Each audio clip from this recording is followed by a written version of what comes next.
Hello and welcome to my podcast. I'm your host Sunita Gill, and today I'm sharing with you my journey from solo to soulmate.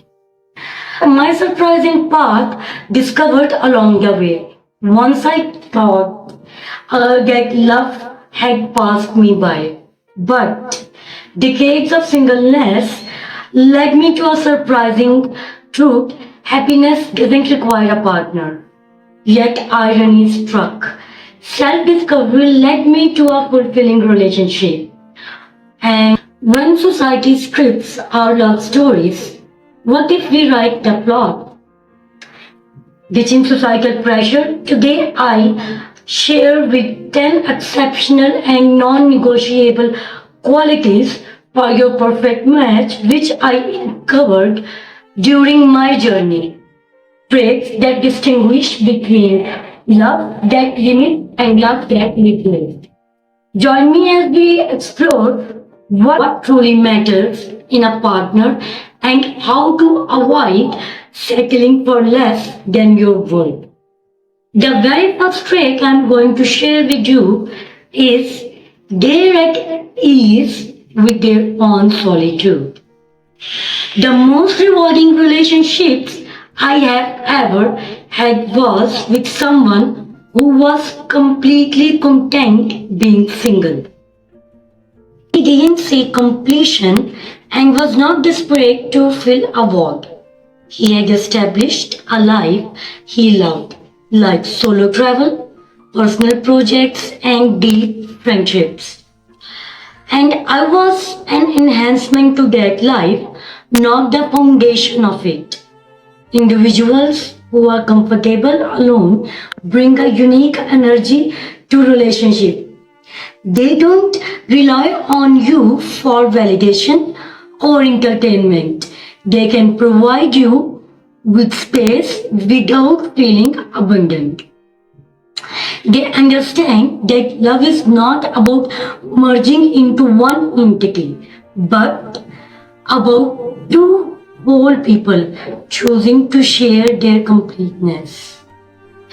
I spent years believing I needed to find someone to elevate my loneliness. What I actually needed was someone who had already overcome their own. Now I jump to the second trait. They have embarked an introspection, recognizing that emotional baggage is a universal aspect of the human experience. The crucial factor lies in their awareness and proactive management of their baggage. The question remains whether they are cognizant of their emotional burdens, actively addressing them, or unconsciously perpetuating them in every interaction. The person worth waiting for has undergone therapy or explored alternative methods to examine their patterns. They are capable of articulating their emotional triggers without delegating responsibility for managing others. They demonstrate an understanding of the distinction between their emotional reactions and objective reality.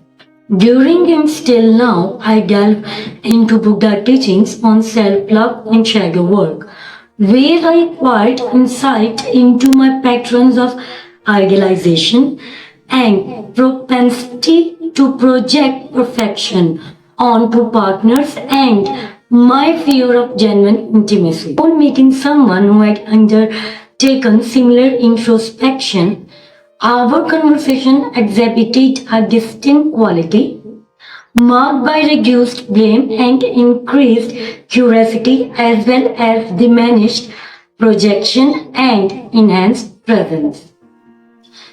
Now I'm going to take you the third trait, which is a genuine partner celebrates your success without feeling threatened.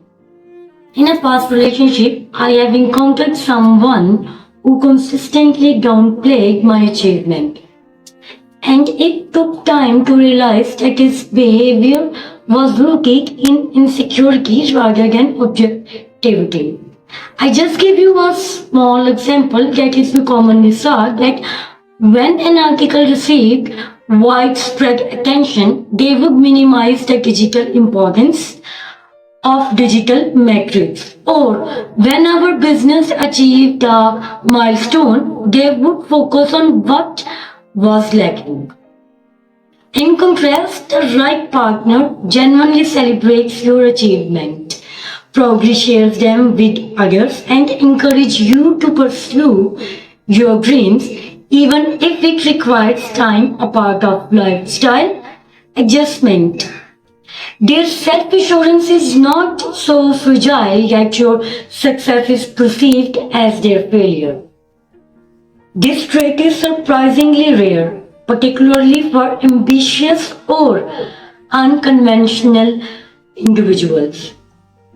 While many claim to desire successful partners, what often they mean is that they want someone who is successful enough to be impressive, yet not too successful that they feel overshadowed. Now I'm going to talk about the fourth trait, which is they can apologize without rationalizing their behavior. Observe how someone being handles when they are wrong. Do they say, I'm sorry, but followed by an explanation of their actions, or they can simply say, I'm sorry, I made a mistake. How can I rectify this situation? The ability to apologize sincerely without deflection, victimization, or reciprocation is a vital skill in relationships. It demonstrates emotional maturity, security, and a genuine commitment to repair over being right. Previously, I struggled with this skill too. My apologies were often accompanied by explanations, contextualizations, and subtle implications that the other person may have been partially at fault. It was not until I learned to take ownership of my mistakes that my relationship began to flourish. Fifthly, they are curious about your growth and development rather than being attached to your past. The wrong individual will form a static image of you and resist any evolution, making accusatory statements like you have changed. On the other hand, the right individual will be fascinating by your progress, inquiring about your new interests, and supporting your career transitions, spiritual explorations, and identity experiments. They will not try to conform. The sixth one, they can sit with difficult emotions without trying to fix them. When you are having a hard day, do they immediately jump into a solution? Do they get uncomfortable with your sadness, your anxiety, your anger, and try to talk you out of it? Or can they simply be present with whatever you are feeling at that moment? The ability to hold a space for difficult emotions without trying to fix, minimize, or redirect them is profound. It signifies that they do not utilize your happiness as a barometer for their own worth. They comprehend that feelings need to be felt, not solved. This was one of my biggest lessons from being single, learning to sit with my own difficult emotions instead of immediately seeking distractions or validations. When I found someone who could do the same, it transformed how we navigate challenges together. The seventh one. A healthy partner maintains their own friendships and interests. Be wary of individuals who make you the center of their universe. While the initial intensity and focus may seem romantic, but this behavior is ultimately unsustainable and suffocating. An ideal partner has their own ecosystem, including separate friendships, hobbies, and aspects of their own life. They miss you when you are apart, but remaining intact. They are building their own life with you, not around you. I have learned this lesson in my mid 30s when I lost myself in relationships, abandoning friendships and interest for new love. These relationships ended with me feeling trapped, especially when I reclaimed my independence. Now we move to the eighth one, which is they emphasize repair over victory. Every couple engages in conflict. However, observe the underlying motivation that drive arguments. Are they seeking to win or validate their perspective or exert control? Or are they striving to preserve the relationship, seeking to understand the underlying issues and find solutions?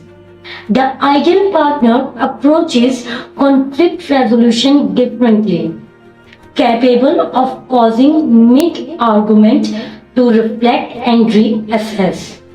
Life is inherently uncertain with careers changing, health failing, and plans falling apart. The wrong individuals demand constant reassurance, detailed 5-year plans, and promises that cannot be kept about a future that cannot be predicted. The right person, however, accepted the unknown. They can commit to grow with you without requiring a detailed roadmap of your future growth. They understand that security stems from trusting your ability to navigate life's challenges together. This trait became non-negotiable for me after years of living unconventional lifestyle and refusing to follow the standard life script. I required someone who could view uncertainty as an adventure rather than a threat.